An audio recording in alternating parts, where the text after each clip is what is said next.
ఒకటి అందరు గమనించాల్సిన విషయం ఏంటంటే నకిలీ కల్కి భగవాన్లు చాలా అవుతారు. ప్రతి ఓడు కల్కి భగవాన్ అనుకుంటాం కాదు. ఇక్కడ ప్రజలు చాలా అవగాహనతో, జ్ఞానముతో, కామన్ సెన్స్తో ఉండాలి. వీళ్ళు మిమ్మల్ని ఏ టైంలోనన్నా మోసం చేయొచ్చు. వాళ్ళు ఎంత పెద్ద గురూజీలు కానీ, ఎంత పెద్ద స్వామీజీలు కానీ, ఎంత పెద్ద ఋషులు కానీ, యుగం ఎట్లా మార్పు చెందుతుందో చెప్పాలి.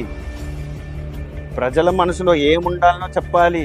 భాగవతంలో ఏం రాసిందో కల్కి భగవాను గురించి అది చెప్పకపోతే వాళ్ళు వ్యర్థులే. అసలు భూమి మీద ఎంత చెడ్డ, ఎంత గలీజు వాతావరణం ఉందో తెలుసా మీకు? ఎప్పుడు ఇంత ఘోరమైన బతుకు మనుషులది ఎప్పుడు ఉండే?